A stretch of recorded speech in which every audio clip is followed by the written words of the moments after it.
नमस्कार। इन खबर में आपका स्वागत है। आरएसएस की बैठक के बारे में ज़्यादा पता नहीं चलता है कि क्या तय हुआ, लेकिन उत्तर प्रदेश समेत 5 राज्यों में अगले साल के शुरू में होने वाले चुनाव को लेकर के और मोदी के चेहरे को बचाने को लेकर के जो आरएसएस ने तय किया है, उसके बारे में जो जानकारी मिली है वो मैं आपसे शेयर कर रहा हूँ। खबरें आई कि योगी और मोदी में मतभेद है। पहले दत्तात्रेय होसबोले ने लखनऊ में डेरा डाला और उसके बाद बीजेपी के संगठन महासचिव जो है बीएल संतोष, उन्होंने डेरा डाला 3 दिन तक रायशुमारी की। उसके जस्ट बाद दिल्ली में आरएसएस के बड़े नेताओं की 3 दिन तक बैठक चली। फिर प्रधानमंत्री नरेंद्र मोदी के साथ भी बैठक हुई। आखिरकार इन बैठकों में क्या निकला? इसी बीच में योगी आदित्यनाथ का जन्मदिन आया। प्रधानमंत्री नरेंद्र मोदी और गृह मंत्री अमित शाह, पार्टी अध्यक्ष जेपी नड्डा ने ट्वीट करके नहीं, उनको फ़ोन करके बधाई दी। लिहाजा सोशल मीडिया पे एक खबर चल निकली कि ज़रूर कोई बात है, ट्विटर पे क्यों नहीं दी बधाई। ये तो हो गई अभी तक के डेवलपमेंट की बात, लेकिन अब सबसे बड़ा सवाल है कि यूपी के लिए क्या बनी रणनीति और मोदी का चेहरा बनाने की चुनौती, बचाने की चुनौती कैसे बन गया है संघ के लिए, यक्ष प्रश्न है। गौर कीजिए जरा हाल के दिनों में हुए चुनाव पे। सबसे ज़्यादा जो पश्चिम बंगाल में किरकिरी हुई है, प्रधानमंत्री नरेंद्र मोदी को ममता बनर्जी के आगे कर दिया गया। इससे संघ मान रहा है कि मोदी को नुकसान हुआ है, उनकी इमेज को नुकसान हुआ है। उसके पहले यदि दिल्ली के चुनाव को याद करें तो भी उनके इमेज को नुकसान हुआ, और उसके पहले यदि बिहार के चुनाव को याद करें, कौन सा 2015 वाला, तो भी उनके चेहरे को नुकसान हुआ। यानी कि जब जब क्षेत्रीय छत्रपों के आगे प्रधानमंत्री नरेंद्र मोदी को किया जा रहा है, अपवादों को छोड़ करके नुकसान ही हो रहा है। लिहाजा अब ये तय कर लिया गया कि क्षेत्रीय छत्रपों के आगे पार्टी के जो प्रदेश नेतृत्व है वही रहेगा। यानी उत्तर प्रदेश में अब योगी आदित्यनाथ के ही नेतृत्व में चुनाव लड़ा जाएगा। उनके साथ स्वतंत्र देव सिंह जो प्रदेश अध्यक्ष हैं वो, और जो 2 उप मुख्यमंत्री हैं केशव प्रसाद मौर्य और दिनेश शर्मा, वो रहेंगे। सामूहिक नेतृत्व का कंसेप्ट दिया जा सकता है, लेकिन चेहरा योगी ही होंगे। तो एक बात तय है कि योगी और मोदी के बीच में जो मतभेद की बात थी, उसकी बहुत ज़्यादा गुंजाइश अब नहीं दिख रही है। थोड़ी बहुत रही होगी, संघ ने उसका पट्टा छेप कर दिया।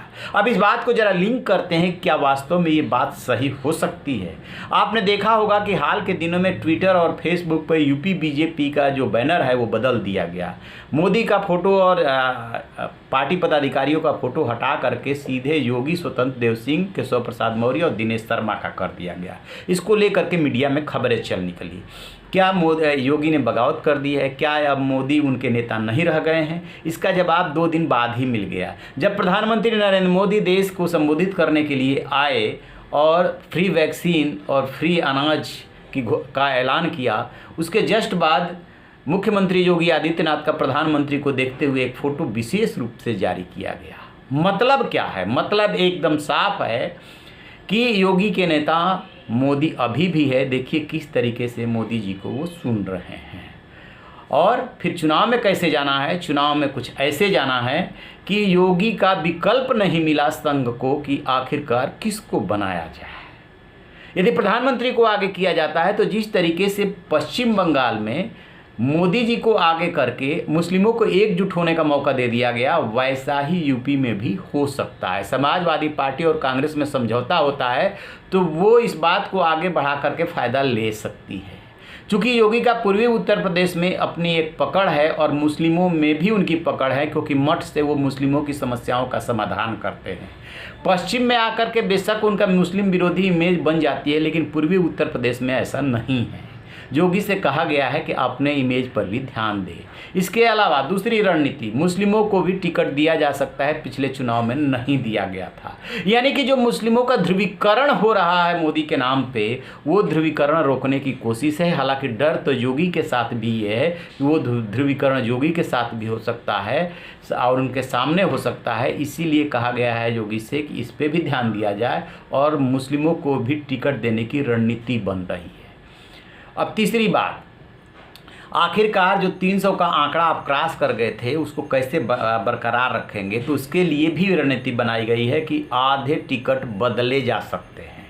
यानी कि जो आरोपी चेहरे हैं, जो विवादित चेहरे हैं, उन चेहरों को उत्तर प्रदेश में टिकट नहीं दिया जा सकता है। एक एक टिकट पे जो है राजकुमारी होगी और फूंक फूंक करके कदम उठाया जाएगा। जो जीत सकते हैं उन्हीं को टिकट दिया जाएगा।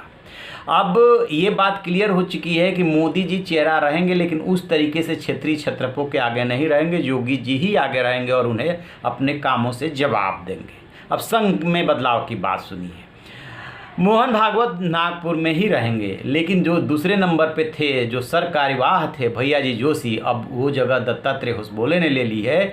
वो भैया जी जोशी अब दिल्ली में कैंप करेंगे और मोहन भागवत और प्रधानमंत्री नरेंद्र मोदी के बीच में सेतु का काम करेंगे। दत्तात्रेय होसबोले पहुंच जाएंगे लखनऊ, वहीं पे कैंप करेंगे और वो भी सेतु का काम करेंगे योगी और मोदी के बीच में। वो जो निर्देश देंगे, जो बताएंगे, वो होगा। इसके अलावा मनमोहन वैद्य जो है वो भोपाल बैठेंगे, क्योंकि वहाँ से भी खबरें आ रही है कि शिवराज सिंह चौहान को बदला जा सकता है, वहाँ पे भी दिक्कत हो रही है। लिहाजा 3 केंद्र बनाए जा रहे हैं। दिल्ली तो पहले से केंद्र था ही, लेकिन अब जो है तालमेल की जिम्मेदारी जो है वरिष्ठतम में से एक भैया जी जोशी को दी जा रही है कि संघ और पीएम के बीच में तालमेल बना रहे, ठीक बना रहे। इसके अलावा जहाँ जहाँ प्रदेशों में चुनाव है या समस्याएं हैं, वहाँ कैसे निदान हो, ये भी संघ ने जिम्मेदारी संभाल ली है, क्योंकि संघ के माथे पे पसीना तो आ चुका है कि पश्चिम बंगाल में जो नैया डूबी है उससे बहुत दूर तलक में से जा रहा है। लिहाजा अब इसको संभालना है।